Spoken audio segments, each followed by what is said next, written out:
Hey guys, in this video I'm going to show you how to make this automatic 100% lossless sugarcane farm that is pretty cheap to make. Only uses one observer, a couple pistons, and very minimal redstone. So yeah, enjoy the video guys.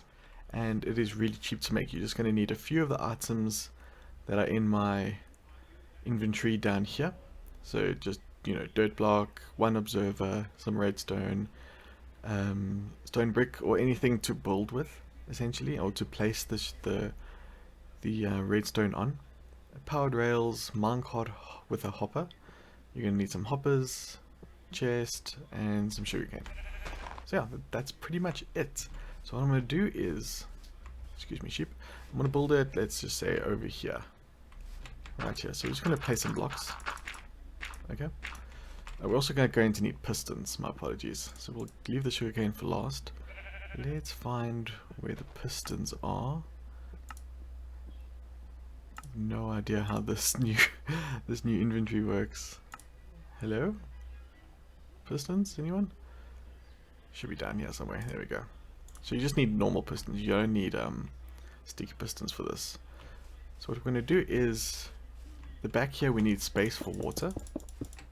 We're going to need water because sugarcane cannot grow without water near it. So you can make this as long or as short as you want. I'm just going to make it this length for an example.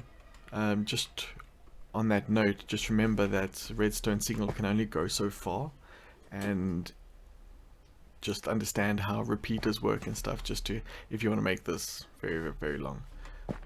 Okay, there you go. So now we're going to be planting the sugarcane on this block, and we're going to be putting water in here. So let's get some water. So now this doesn't have to be an infinite water source, but we might as well just make it if you don't want that sound of the flowing water near you all the time. So now what you need to do is just place a block on top of that.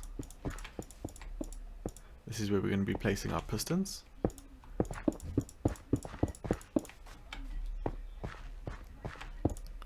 Okay, and then on top of one of these, you can maybe do it in the middle, just so redstone can go either direction. Let's put an observer.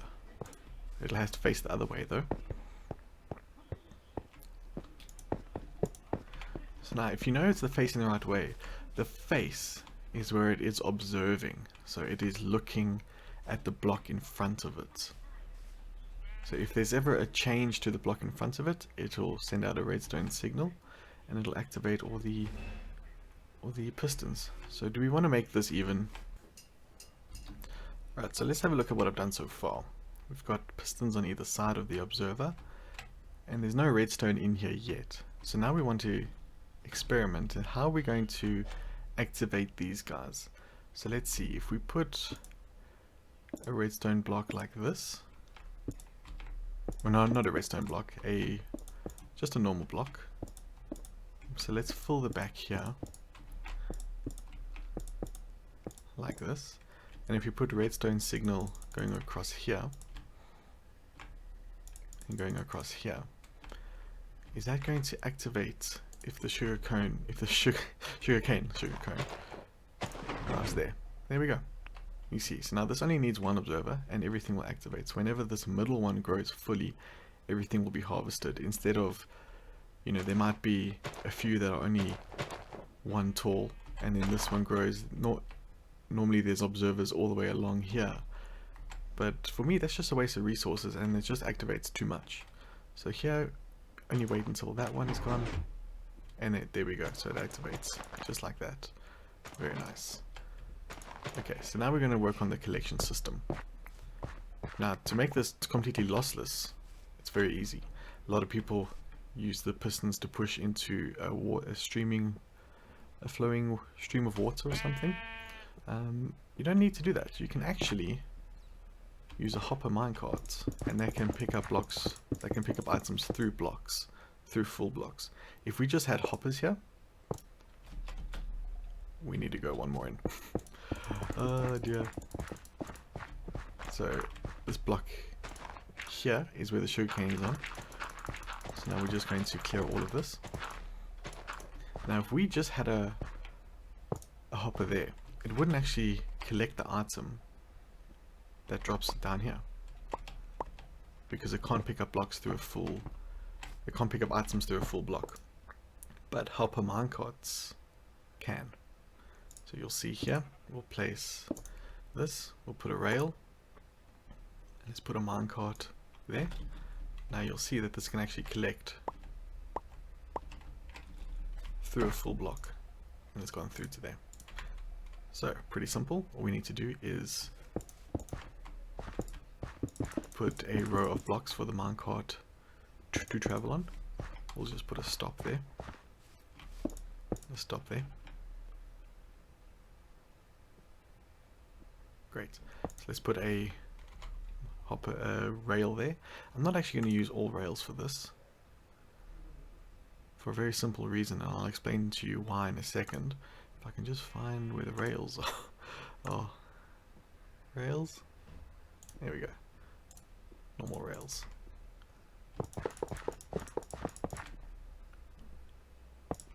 So let's experiment. Can this now go all the way there and come back on one pulse? I need a button or something. Where is it? Okay, so I solved this problem quite easily. We've got one powered rail on this side, and when it gets activated, it will move down here. We're going to leave this one activated the whole time, so it sends it back. So you'll see here, we'll turn it on, turn it off again. It'll go there, and it'll come back. And it should, let's just put a whole bunch of items down here. Okay, I didn't count that, but we can see them floating there. Activate that, turn it off again. It's picked up everything perfectly.